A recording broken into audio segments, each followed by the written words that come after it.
In 1897, a dead woman took the stand at her own murder trial, not in person, not in the way you're thinking. Her ghost visited her mother 4 nights in a row and told her exactly how she died. And when they dug up the body to check, the ghost was right. This is the only case in America where the government itself put that story on a highway sign. And by the end of this video, you'll know exactly what happened in that courtroom and what didn't. Her name was Zona Heaster. Everyone just called her Zona. October 1896, Greenbrier County, West Virginia. Zona was 23, unmarried, living with her mother on Big Sewell Mountain, a place so isolated you didn't see strangers until she met the blacksmith. Everyone just called him Trout. Within weeks, Zona and Trout were married. Her mother, Mary Jane Heaster, hated him from the start. She didn't trust him. She didn't want the wedding, but Zona went ahead anyway. Eloped, actually, wearing a high-collared burgundy dress she'd chosen herself. Here's the secret Trout was already carrying. The secret Mary Jane didn't know yet. Trout Shue had already been married twice before. The first wife divorced him after he abandoned her and their child. The second wife died under circumstances that, even at the time, people whispered about. Some said a fall, some said an accident while repairing a roof. Nobody could prove it, but nobody believed him either. And there was one more thing nobody knew. Trout had already served time in the state penitentiary for stealing a horse. This wasn't just a man with a rough past. This was a man who had already gotten away with something once, maybe twice, and he was about to marry a third woman who had no idea what she was walking into. Zona didn't know any of this. She just knew she was in love. Her mother knew something was wrong. She just couldn't prove it yet. 3 months later, Zona was dead. January 23rd, 1897. Trout sent an 11-year-old neighbor boy, Andy Jones, over to the house, just to check if Zona needed anything from the store. Andy walked in and found her at the bottom of the stairs, not breathing, eyes open, body twisted in a way that didn't look like an accident. Andy ran for help. Trout came rushing back from the blacksmith shop, and by every account, he seemed devastated, crying, frantic. The town doctor, George Knapp, arrived to examine her. And this is where it gets strange. Every time Dr. Knapp tried to examine her neck, Trout got upset, agitated. He kept getting in the way. By the time the doctor gave up trying to push past him, Zona had already been dressed, by Trout himself, in a high-necked gown with a veil tied under her chin.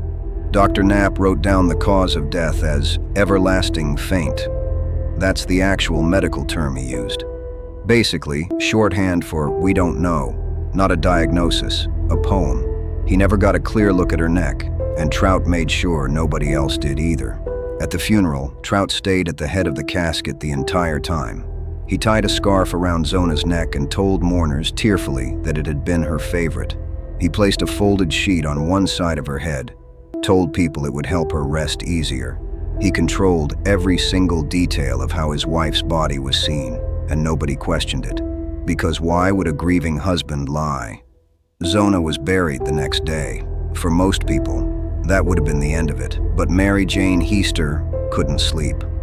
Something about her daughter's death didn't sit right with her. Not the story, not the timeline, not the way Trout had acted. She lay awake, night after night, turning it over in her mind. And then, the visits started. Mary Jane said Zona's ghost came to her 4 nights in a row.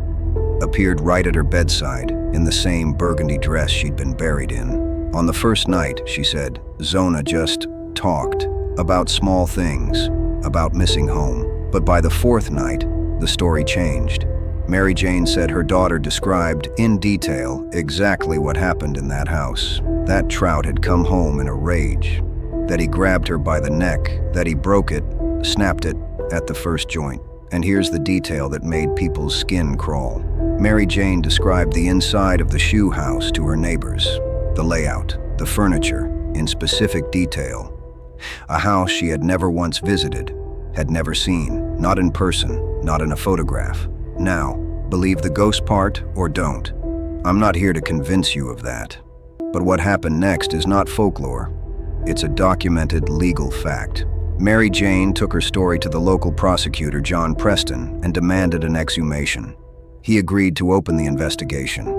Zona's body was pulled from the frozen earth, and when the coroners cut into the tissue, what they found sent a shockwave through the town. The autopsy lined up with the ghost story almost perfectly. Zona's neck had been broken between the first and second vertebrae. Her windpipe was crushed. The ligaments in her throat were torn, and there were bruises on her neck, shaped like fingers. This wasn't a fall down the stairs. This was strangulation. Shue was arrested for murder. The trial opened in June of 1897 in the Greenbrier County Courthouse in Lewisburg, a building that, remarkably, is still standing today, still in use. And in the middle of this trial, Trout's past came pouring out. The first marriage that ended in divorce, the second wife who died under murky circumstances, the horse theft conviction. And, according to multiple accounts from the jail, Trout had told people his lifelong goal was to have 7 wives. Zona had only been his third. The prosecution built its case on the physical evidence, the autopsy, Trout's suspicious behavior at the scene, his obstruction of the doctor's exam, his control over how the body was handled and buried. They never officially entered the ghost story into the court record, not as evidence, but as something the jury couldn't unhear, because Trout's own defense attorney made a mistake, trying to make Mary Jane Heaster look unstable, unreliable, easy to dismiss. The defense grilled her on cross-examination about the ghostly visits, pushed her again and again to admit she'd made it up. She never wavered, not once. And because the defense had opened that door themselves, the judge couldn't instruct the jury to ignore it. The story of the ghost was now part of the courtroom, whether the law wanted it there or not. The jury deliberated for a little over an hour. They came back with a verdict: guilty of first-degree murder. 10 of the 12 jurors reportedly wanted him hanged, but the jury recommended mercy instead, and Shue was sentenced to life in prison. He almost didn't make it there. Word spread through the county fast, and a group of local men, some accounts say as many as 30, gathered with a rope, intent on lynching him before he ever reached the penitentiary. A tip-off to the sheriff's deputy stopped it just in time. Shue was sent to the state penitentiary in Moundsville. He served 3 years before dying in a flu epidemic in 1900. Nobody from his family ever came to claim the body. Today, along Route 60 in Greenbrier County, there's a state historical marker. It reads exactly like this: interred in nearby cemetery is Zona Heaster Shue. Her death in 1897 was presumed natural until her spirit appeared to her mother to describe how she was killed by her husband Edward. Autopsy on the exhumed body verified the apparition's account. Edward, found guilty of murder, was sentenced to the state prison. It's the official state government position, right there on a public highway sign. But here's the part most retellings leave out. Legally speaking, under oath, in the actual trial record, Shue was convicted on circumstantial evidence, the autopsy, his behavior, his past. Not on courtroom testimony from a ghost, because a ghost never took the stand. The ghost didn't convict him. The ghost is what made everyone look hard enough to find the truth that was already there. And maybe that's the more unsettling version of this story. Not that a ghost solved a murder, but that a mother's grief and her refusal to accept a lie forced an entire legal system to dig up a body it had already decided to forget. If Mary Jane Heaster had just accepted the doctor's report, if she'd let herself sleep through those 4 nights instead of listening to whatever kept her awake, Shue walks free, finds his 4th wife, maybe his 5th, maybe all the way to 7, exactly like he said he wanted. A mother's word, ghost story or not, is the only reason that never happened. The courthouse in Lewisburg is still there. Zona's grave is still there too, marked simply Greenbrier Ghost, 1876 to 1897. And the next time someone tells you a story that sounds too crazy to be true, remember this one. Sometimes the craziest story in the room is the only one anybody bothered to prove. Follow the ink vault. We go where the others don't.